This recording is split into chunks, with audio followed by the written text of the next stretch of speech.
sorry. Normally, if you go inside of a case, because cases are public record, you can then see exactly what court reporter took the transcript, was the person that typed it up. And you have to get to that person to order the transcript. If you're talking about, I don't. You said district court, so you could possibly be saying, I don't know if you're talking about like Fifth Circuit Court of Appeals on the federal level. You have to file that in the case.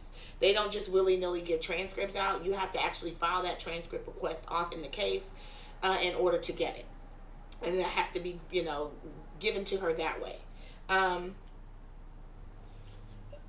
In a state case, you normally just email or call the court reporter. They have telephone numbers. They have emails. It's on the website, or the district clerk can give you that information, or the clerk of the court can give you that information, and then you just go straight to them in an effort to get it, okay? And then you pay them, and they will give it to you, because that's a job that they do outside of. It's like they are court reporters for the court, but when they write it in shorthand, in script. It's a subscript that it comes out, so it doesn't have the words. Like if I said citation was never issued, they're not going to type citation was never issued. They're going to type like cite not issued or something like that. It's very short. So when you order when you order a transcript, you have that court reporter now using their time to go through the entire thing and turn it into English and transcribe it all the way out. It's now coming from shorthand to longhand, and that takes time, and that's why you have to pay for the transcript. If it's a long transcript, the transcript could be $600, $1,000, thousands of dollars. Short hearings could be $300 if it's an hour hearing, or an hour and a half. It could be about $300 to get it. But depending on how long these court proceedings are, it is very expensive. So that's why people don't really get them, except for the media when they can. Okay, so we're gonna move on to the next case.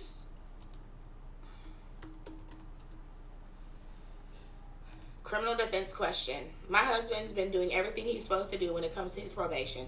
He's been having a hard time working because a lot of places don't hire people who have a felony. He's been trying to save up for his probation, but the things are hard to keep up with because we have bills, daycare, and everything. What can I do about this situation? How do I get him out of jail? Baby, most of the time they don't lock people up for fees. They lock them up for other violations. They don't really normally lock them up from not being able to find a job. It is a violation, but they normally don't lock someone up for that. What they lock them up for is failing to provide proof that they have been searching for a job. It's not that he's not getting hired. It's that he's not providing proof that he's out there actively looking, more than likely. With fees and stuff, you just let them know that you're indigent. You go to the court and you tell the court that you don't have money. You write a letter to the court letting them know your financial situation, and these things can assist you. But what you must always do, you're not going to be able to get off of probation until your fees are paid, number one. And number two, when they tell you that you should be having a job and having gainful employment, just because you can't find a job doesn't mean you are allowed to stop looking for one. And you better turn your proof in or they will arrest you.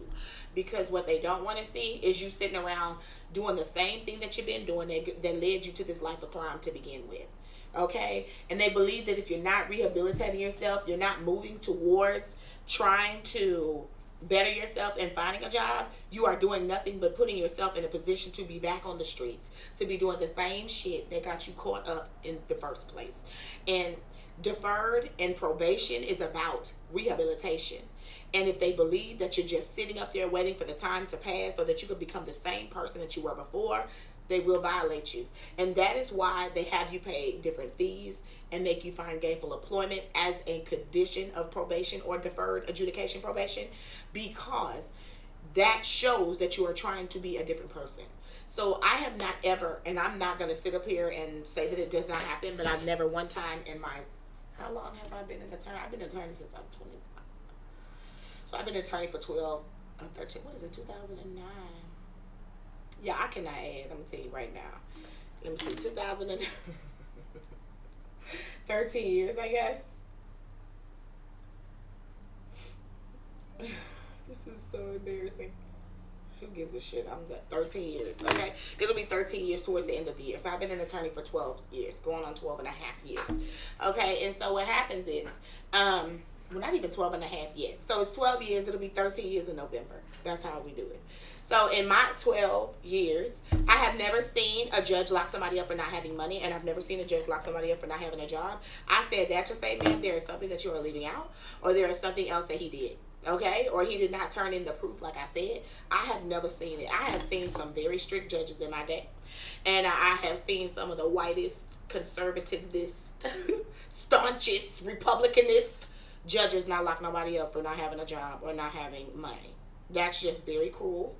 And I know people think that judges are cruel, but they're really not. They just see a lot of bullshit and they sift through the bullshit. They have these bullshit meters that are just impeccable, and they just don't care when it comes to you trying to give them an excuse for something when they see another way that you could have done it. That's all it is. So basically, that is why he's in jail, not because of the other things. Although they may be listed, it's because he's making an excuse for them. He's not trying at all. If you have to give him $5 or something like that, then yes, you have to try. You know, you may have bills and stuff, but you need to give $5 or $10 or $25 towards your fees. You got to show that you're trying, honey, or they will lock you up. Okay, so that's how it goes.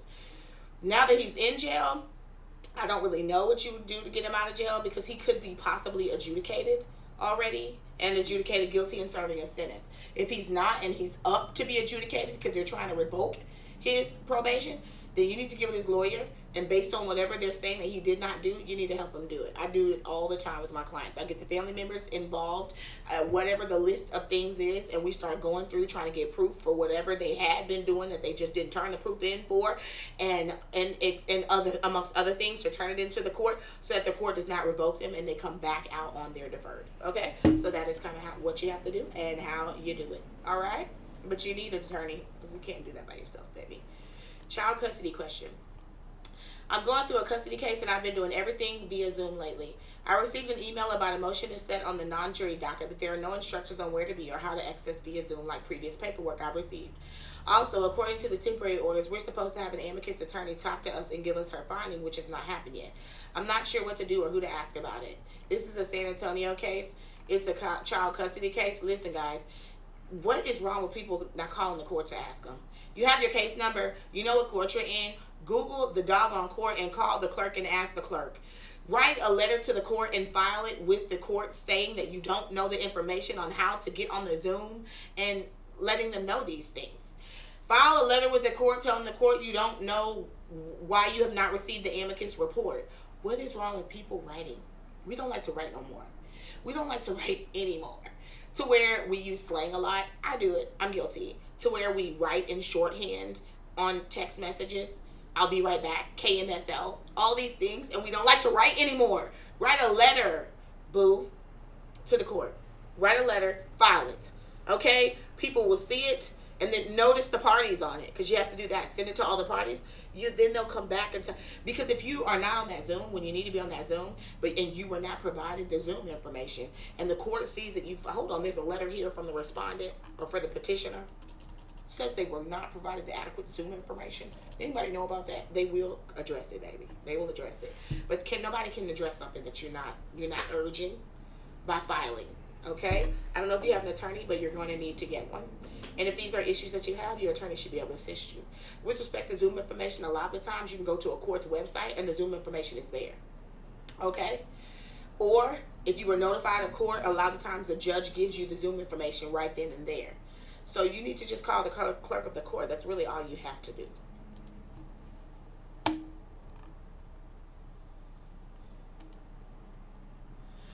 I have sole custody. Hold on one second, because it is cold outside, but it is too hot in my office. Wait a second.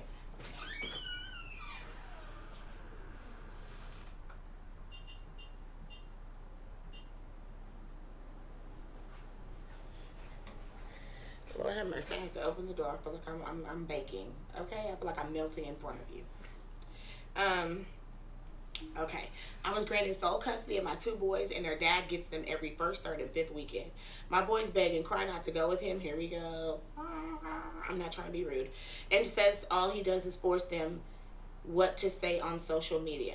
I do not want my kids posted on the following. He has posted on the following. He has.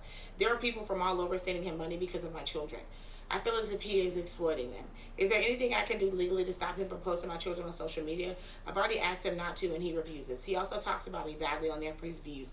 Someone please tell me how I can make him stop legally. Girl, if you got sole custody, that says something about him. Okay, obviously the court found that something was wrong and that he should not have sole custody, so he just has access to the children and visitation. You are the primary parent and you're the one who makes all the decisions. So why don't you go back to court and tell the court to put the decision down that he cannot put the children on social media because it is exploiting the children. Go back to court. File for that. If your children are old enough, if they're 12 or older, and sometimes if they're younger, the court will still grant a motion to confer, and they can talk to the judge about how they feel about being exploited on the internet. If they don't like it, and they don't like to go over there because of that, you file your motion. That's what you do. You file your motions. Guys, we can complain about stuff, but unless we bring that issue to the court doesn't know that's going on, and the court cannot assist you. Anything that you have a problem with in a child support or child custody order must be addressed by way of filing a motion to the court. You have your hearing, and the court will decide. Okay? And if the children really are literally screaming and begging not to go because they don't like to be posted, I am pretty sure, and you're in Austin, Texas, I'm pretty darn sure the judge will stop anything that they believe that is not in the safety and welfare and mental furtherance and betterment of the children. So you just need to bring that to the court's attention. Also, a lot of times when things are not, when things are hurting a child, the court doesn't want to hear from you. You're a parent, you're biased, you already don't like the other side for whatever reason, or you have a reason to go against the other side for whatever reason. It's very good to get therapists involved when things are, going on like this. Get a therapist involved, and that therapist can testify to the court and or provide a record to the court about what they believe damage is being caused, to the children due to this. That's another way you can also address it, to add additional evidence in furtherance of your case. Okay, let's move on. Oh Lord, these children are a mess. What happens when I get caught stealing at Sephora as a minor? I got caught stealing with two other friends at Sephora today. In total, it was around $700 worth of merchandise. It was a total of my two friends since I didn't take anything. They took us in the back and we complied 100% and didn't argue or talk back. I know because y'all are minors. Y'all shouldn't argue or talk back. But I don't like when people get minors and start talking to them. I hate that. Because children will tell you anything to get the hell out of the situation, whether it's the truth or a lie. They said they called the cops, but they didn't come. Mall security came, but they did nothing but take down my information. Oh, I don't like this. Sephora also called my parents. Anyways, they said I would hear from the DA and would probably get a court date. I'm not sure what's going on because the police didn't even talk to us. They said we were being prosecuted, but I don't really know what that means. They also said we could be facing an organized crime charge because I was there with friends. I hate when people do this to kids. I cannot stand this. They wrote the total on our paper and just gave it to my parents saying I was banned from Sephora and the mall for this amount of time. I do not plan on going back ever. But is there a fine I have to pay? What's going to happen? What's going to happen in court? Is this going to be on my record? I don't address children, so I'm going to address the parents. Have your parents watch this. Parents, I do not like when people talk to children. I cannot stand it. Because I feel like you put a child in a box, you back them against a wall, they will say and do anything to get the hell from behind that, to get you off of them. To get you to back up. And children are minors. They don't know what the hell they're saying. If they wanted to talk, they should have called your parents first before and just called your parents and made you wait. Rather than sit up here and do all these things to you and try to get all these admissions and statements from you on the record and then try to turn that in and then call your parents at the end of it. That to me was not proper. When I fight juvenile cases, that's the first thing I look for. Who in the hell was talking to my child, and do they have the right to do it? I always say my child when they're my client, but that's how I look at it. Who was talking to, and in schools, you can't really get around it sometimes, but then, again, I beat every school case, or every case that happens in a school. I've never not won one. I can't, let me knock on wood, but I've never not won one, and this is why. People don't realize that children are not adults. You cannot talk to them the same way. You really shouldn't be talking to them without their parents. They tell you anything, and their testimony is not credible. Any statements they make are not credible. Not to hold up in a court of law. It's hard for you to get statements from a child and carry it over to the court of law. Okay? It's just kind of hard. And then trying to scare them with the organized crime. I mean, that is true. It can be an organized crime charge in some instances. But the chances that they're going to charge kids with organized crime in juvenile court for stealing out of a store, it's called theft. Mother, it's called theft. You know, I hate when people do that and they try to blow it up and scare the kids. If the children don't belong to you, your job is not to scare the hell out of them or to teach them anything. You can tell them what is right underneath the circumstances. But trying to drill it home and scare them straight and all this stuff without their parents, I don't approve. And I couldn't have been the parents because, baby, I'd have been following through with something because I'd have said, you took statements from my children without the police. I would have went down that road with them. It would have been a problem. And by the time we were done with it, they wouldn't be wanting to prosecute anybody because they would be so afraid of the things that they have done to my child without me there. And that's just it. As a parent, as a mother, take the attorney hat off. You wouldn't be talking to my child. You wouldn't be doing that and scaring the hell out of my child and holding my child for a long period of time if the police are not coming. If the cops don't want to come, they're not coming. That's it. It's over with. Okay? Turn it into the police, but don't sit up there and hold the kids forever. And then at the end of the day, like, it gets to a point where they're doing too much. I understand it's $700 worth of merchandise, but let's just be honest. Sephora, you can. I'm wearing Sephora right now. You can get a few eyeliners, a couple of lipsticks, some nail polishes, and some Rihanna Fenty face powder, and you're at $700. I'm just being honest. So let's not act like these kids robbed a bank. Next case, because they didn't rob a bank. They didn't rob a bank. And that stuff is high. And I'm not giving them an excuse. And I'm not saying children should steal. That's not what I'm saying. But what I'm saying is, you know what I can't stand about adults is when they like to challenge kids. I hate that shit. They are children. If they are not yours, what the hell are you challenging them for? And I'm going to, you know what? Let me just get on my soapbox. I cannot stand the type of teachers. You know, first of all, let me just rewind all the way. If your ass don't know how to deal with kids, then just don't deal with kids. If you don't have any or know how to deal with them, because there are plenty of people out there that don't have children that are better to deal with children than women like me who had them from the womb. Okay? If you don't know how to deal with them, don't deal with them. So if you're the type of person, and you people know who you are, that don't like children, don't F with them. Because to me, that's not how, those people don't know how to deal with children. And see, that's the problem. When you have people that don't know how to deal with children and they do things, they mess it up so bad that you can't punish the child because now you're being punished for what you did wrong as an adult. Okay? Happens all the time at school. I cannot stand teachers that call parents every day, all day. If the child is acting bad today and the child was bad yesterday, you know damn well when a child comes in your room today, they're going to act up. They do it every day. So here's what you do. You ignore them. You ignore it and you move past it. I don't like the constant challenge. And I have started to see in my life, personally, as well as at work, that people like to challenge kids. And that's some bullshit to me. I'm tired of teachers saying, well, you know what? Your mama don't want to do nothing. Whenever you come in my classroom, every time you do something, I'm going to call your mama. You challenging a child. That's stupid. Because now that you told the child that, guess what they're going to do every time they come in their classroom? Try to make you call their mama or piss you off. So why do you act like it bothers you? Because you're challenging a child. Someone who does not have the mental capacity, wherewithal mentally. They don't have it. They don't have it. They're children. They don't think on your level. They don't use analytical reasoning. Half the time they're not thinking about the future because they're not wired to do so. You are wired to do so as an adult. Behave like one. I can't stand people who challenge kids. I don't like people who do that.